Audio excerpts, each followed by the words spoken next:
My girlfriend, who is 20 years younger, is pregnant.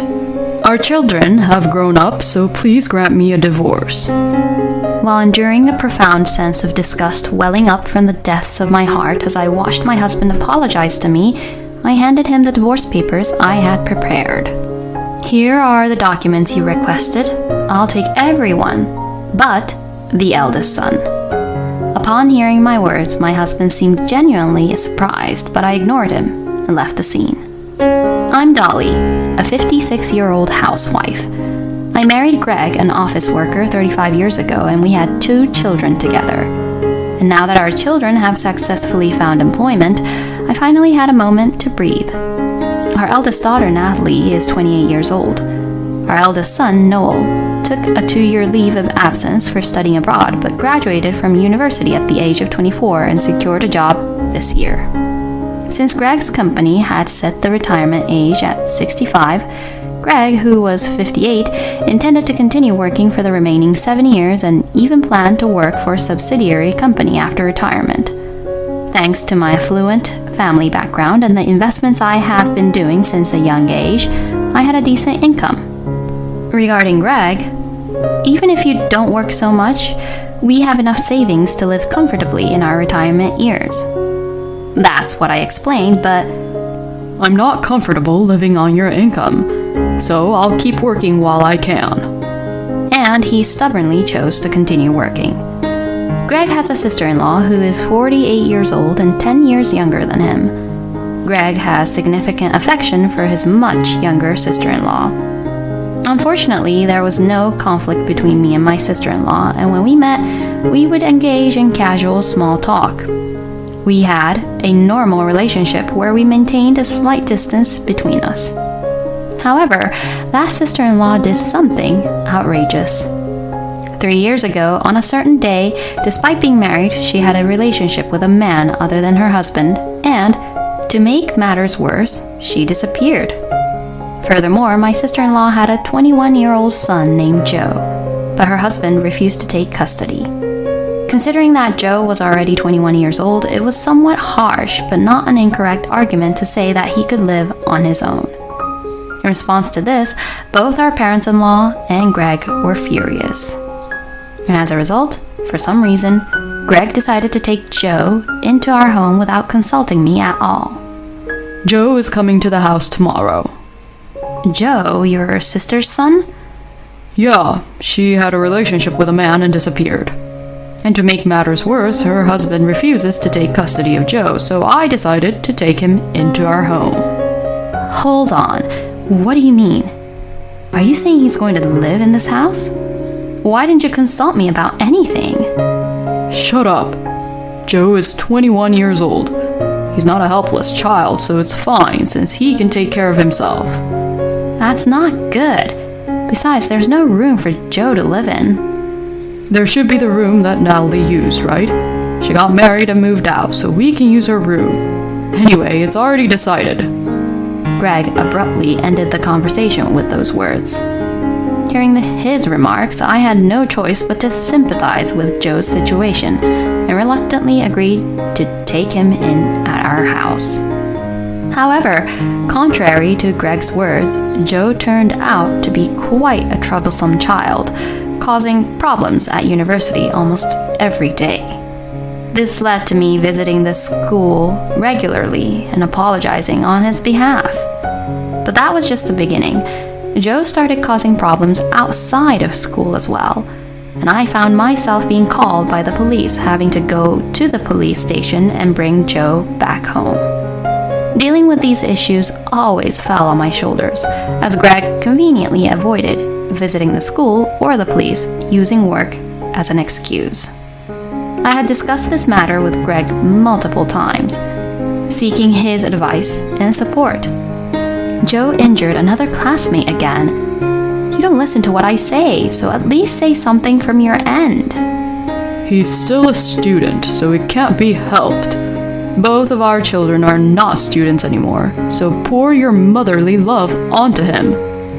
I am not his mother, and if we neglect him, it might have a negative impact on Natalie and Noel's lives.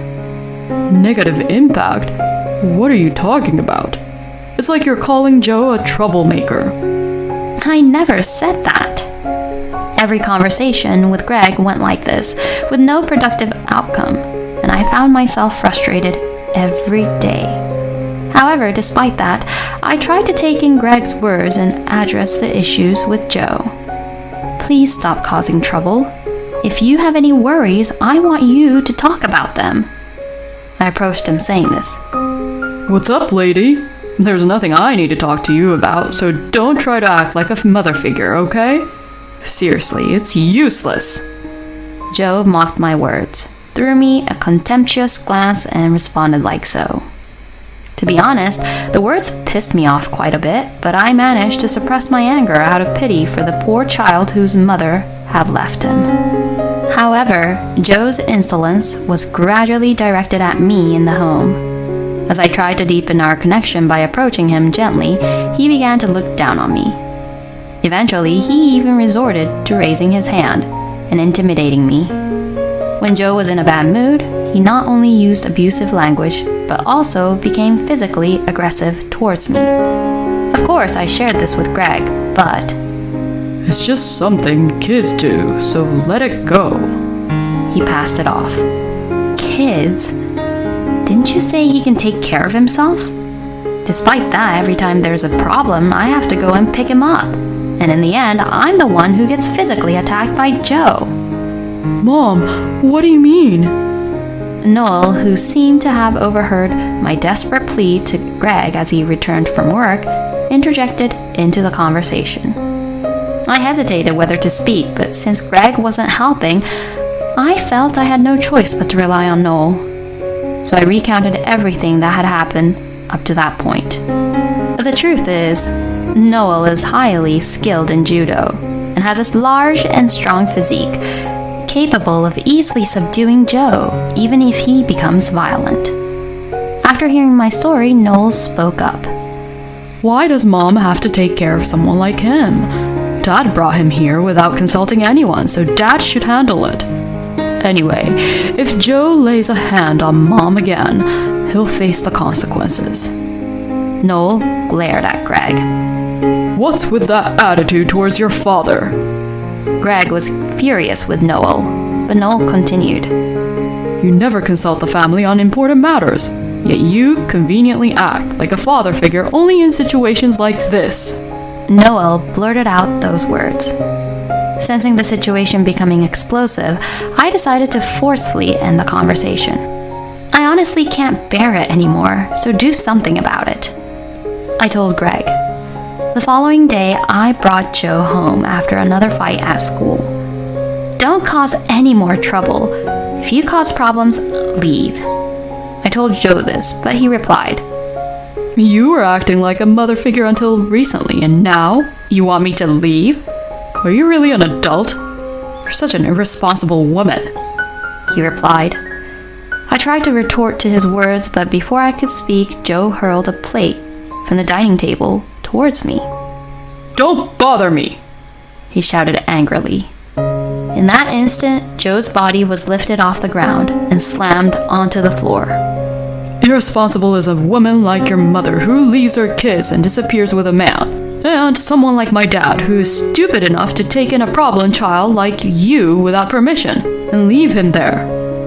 Then Noel, who for some reason was at home, straddled Joe. Suddenly struck by a strong force, Joe seemed overwhelmed by the Noel in front of him and screamed inarticulately. You thought Mom was weak, so you attacked her, right? You don't dare mess with someone like me, but you act all tough with people weaker than you. Don't you ever disrespect Mom again. Joe could only nod in tears at Noel's vehement rebuke. It seems that based on the conversation from the previous day, Noel had intended to have a serious discussion with Joe and come to an understanding, persuading him not to cause harm to me. And when he came home, he heard Joe and I arguing at the front door. After observing the situation quietly for a while and confirming a crucial moment, Noel managed to subdue Joe. From then on, Joe never physically assaulted me.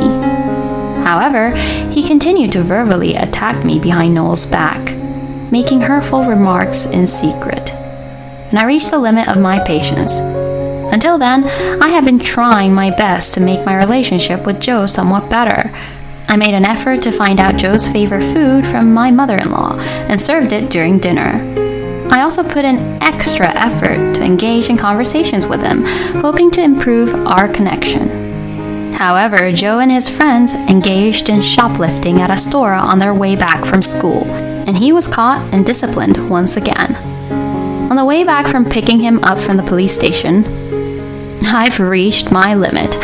When we get home, we will have a serious discussion, I announced, and mentioned that I would also have a conversation with Greg and Noel. And during dinner, if Joe's attitude doesn't improve any further, I will leave, and from now on, I will cease all efforts towards Joe. I don't even want to call him by his name, so I'll refer to him as your sister's eldest son, I told him. Greg, as usual, confronted me in response to my words. You're practically Joe's mother. How can you say something so cold-hearted? He blamed me. I have never been the mother of the eldest son, nor have I ever had the desire to be a mother. I don't have any warmth for a complete stranger who engages in criminal behavior. I spat out my words. Then it seemed Greg finally realized the seriousness of the situation, and as a compromise, he promised that if Joe caused another problem, he would enroll him in a boarding school. Although I didn't have much faith in it, it was the first time Greg proposed a compromise, so I decided to accept it, while also observing the situation. However, despite Joe's problem behavior decreasing, it never completely disappeared, and Greg, using the excuse of being busy with work, never fulfilled his promise. Noel finally started pushing for a divorce between Greg and me, and I began seriously considering it and making preparations. During this time, Greg started spending more time away from home, using work as an excuse, going on frequent overnight stays, and eventually even not coming back for days. Then one day, Greg came home unusually before dinner. My girlfriend, who is 20 years younger, is pregnant. The children are already adults, so please agree to the divorce. He apologized to me. With a sense of disgust towards this insincere apology, I handed him the divorce papers I had prepared. Here are the documents you wanted. I will take everyone except the eldest son, I replied. Huh? Take Joe with you too? No, that's impossible. After all, that child is a complete stranger to me. Moreover, he only causes problems and brings trouble. Why should I take him with me? My words provoked a stronger reaction from Joe than from Greg. You're still irresponsible. So after acting like a mother all this time, when I became a nuisance, you just want to abandon me. Is that it? When did you become a nuisance? You've been nothing but a nuisance from the beginning to the end. As Joe, on the verge of tears, looked at me with disbelief, I spoke to him while laughing, devoid of any sympathy. Noel, who had been silently observing the entire situation, finally spoke up. After all the things you, Dad, and Joe have done to Mom that require much more than just apologizing, you have the audacity to rely on her now. Saying that, Noel took the packed belongings and went with me to my parents' house. And I had already arranged for a lawyer to handle the divorce proceedings in compensation from Greg and his affair partner. I also contacted my in-laws to inform them of my sister-in-law's whereabouts, which I had found out through a private investigator.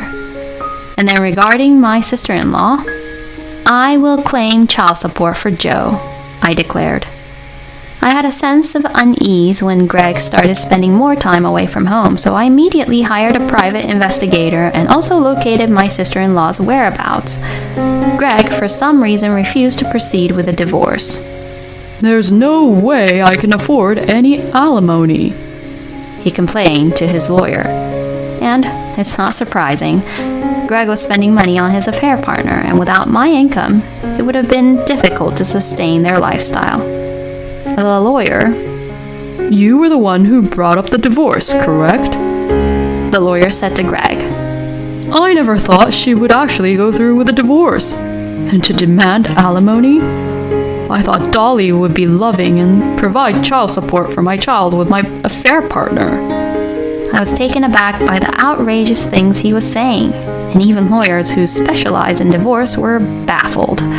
They had never seen anyone come up with something like that, and they didn't understand the argument at all. In any case, I had entrusted the divorce with Greg to the lawyer, but this time it seems that Joe contacted the lawyer asking to connect with me.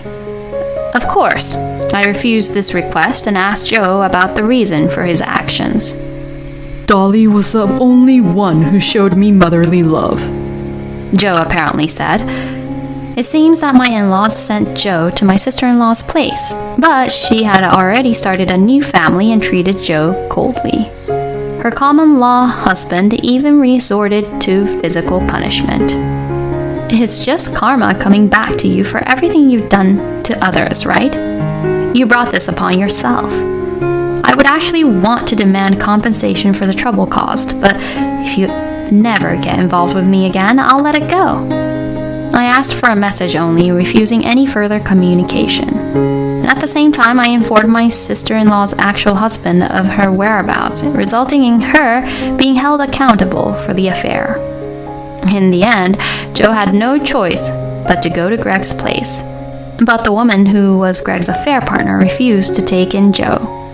Greg tried to manipulate the situation just like he did with me, but it seems that the affair partner managed to escape. However, Greg was properly held responsible for child support, not only for the compensation to me, but also for the future child's upbringing. He fell into such financial distress that he couldn't afford to support himself, let alone take care of Joe. But Joe had no one else to rely on, so he waited for Greg outside his workplace and pleaded with him on the spot. Of course, other employees witnessed it, and it became a hot topic in the company. Despite nearing retirement age, Greg chose to resign voluntarily. I moved to my parents' house with Noel, and that's where Greg came to me in tears to tell me about the events that unfolded after our divorce. If you find my sister, I can let go of Joe. Let's live as a family without interference. You two are all I have. But when Noel heard this, he responded, Just the fact that a man like you claims to be my father is a stain on my life. It's absolutely impossible for us to live together, and I never want to see your face again. He firmly rejected. Greg looked at me, seeking help, but I said, I've asked you so many times, over and over again, about Joe. And you've ignored it all. I'm not going to listen to anything you have to say, I said, and closed the front door. Greg continued to cause a disturbance outside for a while, so I called the police to have him taken away. Then I immediately contacted a lawyer and obtained a restraining order. After that, it seems Greg tried to contact and visit our eldest daughter, Natalie, but her husband warned him to stay away. Natalie's husband was a police officer, so Greg, fearing another involvement with the police, apparently disappeared completely. And then Noel introduced me to his girlfriend, whom he is considering marrying. I will be fine on my own. Live with your future wife. Upon hearing this, Noel began cohabiting with his girlfriend, and I started living alone. Although I occasionally feel a sense of loneliness in my newfound life alone, I am enjoying a leisurely and fulfilling life of freedom. The alimony from Greg was originally planned to be paid in installments, but it quickly fell behind. When I informed my parents-in-law that I was considering legal action, they offered to advance the full payment on my behalf. It was quite distressing to me that I seemed to be depriving my parents-in-law of their retirement funds. In the first place, if Grandpa and Grandma didn't neglect Mom and push Joe onto her, Mom wouldn't have suffered at all, so there's no reason for Mom to worry about anything. When Noel said that to me, I felt somewhat relieved. From now on, while living my life for myself, I want to provide as much assistance as possible to Natalie and Noel, and support the happiness of my children.